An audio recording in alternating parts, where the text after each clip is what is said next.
कि गौशाला की एक गाय बीमार हो गई थी, कराह रही थी। गुरु महाराज गौशाला गए, गौशाला के सेवक सो रहे थे, रात का समय। गुरु महाराज ने जगाया, पूछा क्या हुआ है? कहा बुखार हो गया है, गाय कराह रही थी बुखार से। गुरु महाराज ने कहा अच्छा दवाई नहीं दिए हो? कहा सुबह अब न। गुरु महाराज वहां से गाय को स्पर्श करके अपने कमरे में चले आए। गाय उसी क्षण बुखार से मुक्त हो गई और गुरु महाराज के शरीर में बुखार हो गया। तो संत सर्वसमर्थ ब्रह्म क्या नहीं कर सकता? वह ईश्वर ए प्रकृति द्वय उत्पत्ति लय होवे प्रभु की मौज से। जिस परमात्मा की मौज से यह विश्व ब्रह्मांड एक क्षण में बन करके तैयार हो जाता है, अब प्रलय को प्राप्त होता है, उस ब्रह्म को प्राप्त करके ब्रह्म भाव में जो स्थित हो गए हैं ब्रह्म ज्ञानी आप परमेश्वर। गुरु नानक कहते हैं ब्रह्म ज्ञानी तो स्वयं परमात्मा ही होते, उनमें और परमात्मा में कोई अंतर नहीं होता। हम प्रभु प्रभु हम एक कहीं होई, द्वंद्व और द्वैत रहे नहीं कोई। तो प्रभु ही हैं तो उनके लिए बहुत साधारण सी बात है। तो रामकृष्ण परमहंस के दर्शन करने ईश्वर चंद विद्यासागर गए। विद्यासागर दार्शनिक थे, विद्वान थे, समाज सुधारक थे, महान थे। लेकिन रामकृष्ण परमहंस संत थे, ईश्वर के साक्षात प्रतिमूर्ति थे, ईश्वर में प्रतिष्ठित थे। ईश्वर चंद विद्यासागर को देख करके रामकृष्ण परमहंस ने कहा आज हमसे मिलने साक्षात विद्या के सागर पधारे हैं, साक्षात विद्या के सागर पधारे हैं, मेरा सौभाग्य है। और तब ईश्वर चंद विद्यासागर ने कहा कि मैं विद्या का सागर हूं, लेकिन तुलसीदास जी महाराज ने क्या लिखा है? राम सिंधु घन सज्जन धीरा, चंदन तरु हरि संत समीरा, मेरे मन प्रभु अस विश्वासा, राम ते अधिक राम कर दासा। मैं सागर हूं विद्या का, लेकिन सागर का जल खारा होता है और इसलिए वह संसार के प्यास को बुझा नहीं पाता है। परंतु संत जो होते हैं बादल रूप होते हैं, और बादल का जल बड़ा मीठा होता है, वह प्यास भी बुझाता है। और जब संसार में बरसता है तो संसार के सभी पेड़ पौधों, वनस्पतियों, फसलों को एकदम से हरा भरा कर देता है, लहलहा देता है, लहलहा देता है। तो संत हैं आप, आपका ज्ञान जिनके जीवन में गया वो सब लहलहा गया, उसका जीवन सौभाग्य से भर गया। इसीलिए गुरु महाराज कहते हैं मन विषयन ही में लागे, असत संगति से हट भागे, अमो को करो सभागे, सत्संग में लगा दो। गुरु महाराज कहते हैं संत के संग में लगा दीजिए, हमारा सौभाग्य जगा दीजिए। संत का संग मिल गया, सत्संग मिल गया, सौभाग्य जग गया। पूरब पुण्य प्रकट भय सत्संग के बीच में आए पड़ी, सौभाग्य जगे जब संत मिले, वही शुभ दिन वही शुभ घड़ी। जीवन का शुभ दिन शुभ घड़ी यही है जब आप संतों के ज्ञान सुनने के लिए उपस्थित होते हैं, सम्मिलित होते हैं, आपका सौभाग्य जग जाता है। जीवन में यही शुभ दिन और यही शुभ क्षण है जो क्षण संतों के शरण में, संतों के ज्ञान के श्रवण में बीता। तो आप केवल सागर नहीं हो, आप ईश्वर चंद्र विद्या सागर हो, आप ईश्वरीय ज्ञान के सागर हो। ईश्वरीय ज्ञान का आपके पास सागर सा स्थिति है।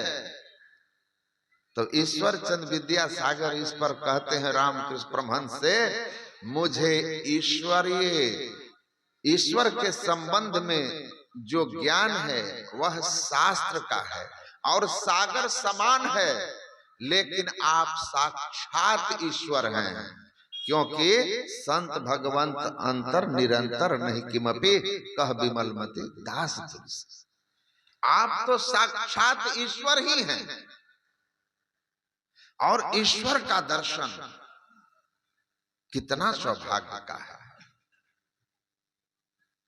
तो संत ईश्वर स्वरूप, ईश्वर ही। भगवान राम क्या कहते हैं? दर्शना दर्शने हित्वा स्वयं केवल रूपतः यह आस्ते कपि शार्दुल ब्रह्म स ब्रह्मविद स्वयं। दृश्य और अदृश्य दोनों को जो पार कर जाता है वह कैवल्य ज्ञान को प्राप्त हुआ महापुरुष, आत्मज्ञान को प्राप्त हुआ महापुरुष, ब्रह्म स्वरूप से रूबरू हुआ महापुरुष ब्रह्म ज्ञानी नहीं, स्वयं ब्रह्म ही हो जाता है। हनुमान जी, दृश्य जगत, ये स्थूल जगत दृश्य जगतमय है, और अंतर साधन जब करते हो, धर चेतन धारा पिंड के पारा दशम द्वारे का। संत सदगुरु की सदयुक्ति लेकर जब हम 10वें द्वार की साधना करते हैं, ज्योति जग जावे अति सुख पावा, अंतर ज्योति की प्राप्ति होती है। मानस जप, मानस ध्यान, आपने वेद के भी शब्दों को सुना, क्यों जान प्रथम मनस तत्वाय सविता धियम्मा अग्निर ज्योतिर्निचाय पृथ्व्या अध्यावृता। उस परम तत्व परमात्मा का ज्ञान प्राप्त करने के लिए, जिस परम तत्व परमात्मा को प्राप्त कर लेने का प्रेरण मनुष्यों के हृदय में स्वाभाविक है, जो परमात्मा शांति स्वरूप है, शांति स्वरूप सर्वेश्वर जानो और शब्द अतीत कही संत बखानो। उसको प्राप्त करके जीवन शांतिमय, सुख में, आनंदमय, और हम मुक्ति को प्राप्त कर लेते हैं, जन्म मरण के चक्र से छूट जाते हैं। उसका ज्ञान पाने के लिए सबसे पहले बुद्धि योग करनी, सत्संग करिए। यज धातु से बना है योग, और गीता के टीका करते हुए आदि गुरु शंकराचार्य, जगत गुरु शंकराचार्य लिखते हैं कि यज धातु से बना योग, यज का अर्थ होता है जुड़ना। किससे जुड़ना? आप जिससे जुड़ेंगे तो किससे हमें जुड़ना चाहिए? उन्होंने लिखा, बुद्धि योग का अर्थ है, गीता में बुद्धि योग पर भगवान कृष्ण ने कहा, बुद्धि योगम ददामि तु, हे अर्जुन मैं तुम्हें बुद्धि योग दे रहा हूं, बुद्धि योग का ज्ञान दे रहा हूं। तो वहां कहते हैं बुद्धि को ईश्वर से जोड़ना बुद्धि योग है। अभी हमारी बुद्धि संसार की ओर है, संसार से जुड़ी हुई है, संसार के वस्तुओं में, संसार के संबंधों में उसी का चिंतन करती रहती है, उसी के बारे में विचारती है, उसी को पाने का इसके अंदर में हमेशा उत्कंठा, लालसा बनी रहती है। लेकिन जब हमारी बुद्धि परमात्म चिंतन करने लगे, को मैं आया कहां से, कित जाना क्या सार, को मैं जननी को पिता, या को कहिए विचार, मैं कौन हूं, कहां से आया हूं, किसका अंश है, इस जीवन का क्या अर्थ है, मुझे कहां जाना है, और इस निष्कर्ष पर पहुंच जाएं कि ईश्वर अंश जीव अविनाशी चेतन अमल सहज सुखरास। जब बुद्धि को यह ज्ञान हो जाए कि मेरे आदि पिता परमात्मा है और उसी परमात्मा को हमको पाना है, अजनी लिपटो रे प्यारे जग परदेसवा सुख कछुई हमा नाही, यह परदेसवा काल को भेसवा जोरे आवे दुख पाही, सुधि करो प्यारे हो अपन देश के जहवा कलेश कछु नाही। जब ऐसी बुद्धि हो जाए और संसार से बुद्धि हटकर परमात्म चिंतन करने लगे, संसार के प्रेम को छोड़कर परमात्म प्रेम में लग जाए, तो यहां से आपके जीवन में शांति का द्वार खुलेगा। तब फिर जब ऐसी बुद्धि हो जाएगी तो उस परमात्मा को कैसे पाया जाए, इसके लिए सदगुरु की जरूरत होगी। तो करी सत्संग गुरु खोज करिए, चुनिए गुरु सच्चा, अब बिनु सदगुरु के सब ज्ञान पथ कच्चे कच्चा। तो सत्संग करेंगे तो बुद्धि सत परमात्मा की ओर जुड़ेगी, यही तो महिमा है। नित्य सत्संगति कीजिए, बुद्धि होय निर्मल सार रे, रुचि प्राणपति सो उपजे, सुख लहहि अति अपार रे।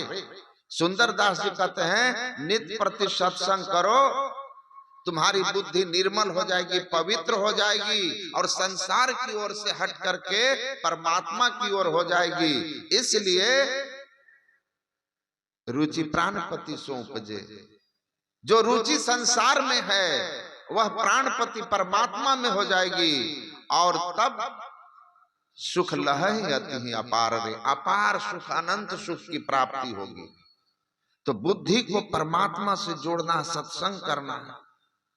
बुद्धि योग होगा तो फिर मानस योग होगा, मंत्र जप और इष्ट रूप के ध्यान की युक्ति मिलेगी और तब ज्योति योग होगा, 10वें द्वार का।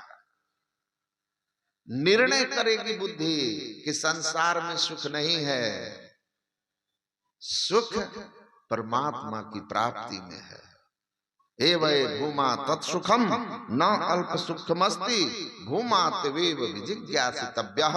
यह जो संसार है यह दुखालय है, इन संसार की वस्तुओं से शांति कहाँ। गॉडमैन के लेखक ने लिखा है, expecting perpetual bliss and unchangeable happiness from this changeable and perishable world is nothing but deceiving on self, and all the action made for the same purpose is just impossible to, just like stop the continuous process of day and night। इस परिवर्तनशील और नाशवान संसार और सांसारिक पदार्थों की वस्तुओं से स्थिर, शाश्वत और अनंत सुख पाने की कामना करना अपने आप को धोखा देना है। जिनकी बुद्धि ऐसी है वह स्वयं को धोखा दे रहे हैं। जैसे दिन के बाद रात और रात के बाद दिन के आप प्राकृतिक नियम को नहीं रोक सकते हैं, वैसे संसार के पदार्थों में और संसार में रहते हुए आप सुख दुख के थपेड़ों से बच नहीं सकते हैं। इसलिए शाश्वत सुख, सनातन सुख परमात्मा में है, तो उस परमात्मा की ओर आप चलेंगे। 10वें द्वार में प्रवेश करेंगे तब ज्योति जग जावे, दृष्टि योग की साधना होगी। और दृष्टि योग की साधना से जब आप युगल दृष्टिधारों को गुरु निर्दिष्ट स्थान पर केंद्रीभूत करने में सफल हो जाएंगे तो अंतः प्रकाश हो जाएगा, अंधकार आपके सामने से हट जाएगा। भा प्रकाश मिटल अंधियारी, सुख भइल बहुतेर है, गुरु कृपा की कीमत नाही मिटल 84 फेर।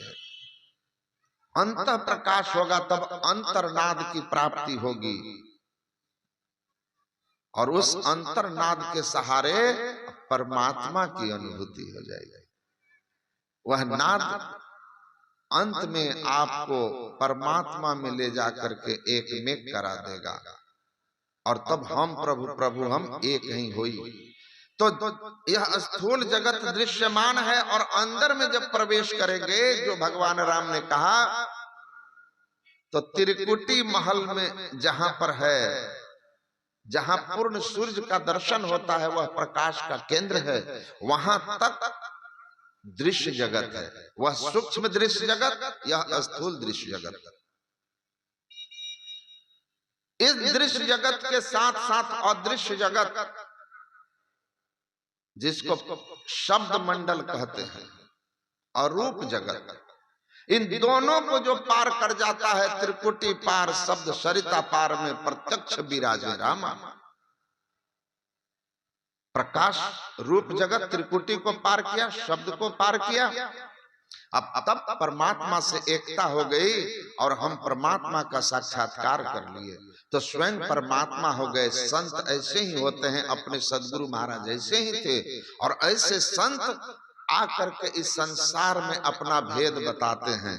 गुरु दयाल दया करी दिए भेद बताई, महाअभागी जीव के दिए भाग जगाई। वो जब आते हैं सत्संग सुना करके हमारी बुद्धि को संसार से परमात्मा की ओर करते हैं, फिर अपना वह साधना की विधि बता करके और हमको सौभाग्यशाली बना देते हैं। मनुष्य हैं अभी हम, यहां से अगर गुरु युक्ति नहीं लिए, सत्संग नहीं किए, चूक गए तो कीट पतंग की योनि में जाएंगे, और सदयुक्ति मिल गई, साधना में लग गए तो लगन से करेंगे तो परमात्मा को पाकर परमात्मा बनेंगे। तो जो कीट पतंग की योनियों की तरफ जा रहा था, कीट पतंग बनने की ओर जा रहा था, सत्संग और सदगुरु के प्रभाव से वह परमात्मा बनने की ओर चल दिया, मोक्ष की ओर चल दिया, शाश्वत सुख की ओर चल दिया। इससे बढ़कर संसार में और क्या लाभ होगा। इसीलिए कबीर साहब की वाणी में था, इस सत्संग में लाभ बहुत है, तुरंत मिलावे गुरु से, ज्ञान से मिलाता है। कितना लाभ है, गिरजा संत समागम सम न लाभ कछुआन, अब बिनु हरि कृपा न हो सो गाओ ही वेद पुराण। इतना लाभ है कोई कह नहीं सकता। तीर्थ कोटि अनहान करे फल दर्शन हिते पावत, करोड़ों तीर्थ स्नान करने का फल मिलता है। इसलिए भगवान कृष्ण ने सभी यज्ञों में बढ़कर श्रेयान द्रव्ययाद यज्ञ ज्ञान यज्ञ परंतपः सर्वे कर्माखिले पार्थे ज्ञाने परिसमाप्यते, सभी यज्ञों में सबसे श्रेष्ठ यज्ञ कहकर इस ज्ञान यज्ञ, इस सत्संग यज्ञ, इस बुद्धि योग को, इस संत के संग को बताया है। इसलिए हम लोगों का सौभाग्य है कि हम लोगों को ऐसा सत्संग मिलता रहता है। गुरु की कृपा है, ईश्वर की कृपा है, और ऐसे ही संत की सेवा में रहने वाले महान सौभाग्यशाली महापुरुष जो हम लोगों के बीच गुरु चरण सेवी के रूप में प्रसिद्ध हैं, बहुत ही स्वभाव के सरल हैं, जो स्वाभाविक गुरु कृपा और साधना का प्रतिफल है। वे हमारे पूज्यपाद मंचासीन हैं। मैं उनके श्री चरणों में नमन करता हूँ, वाणी को विराम देता हूँ। बोलिए श्री सद्गुरु महाराज।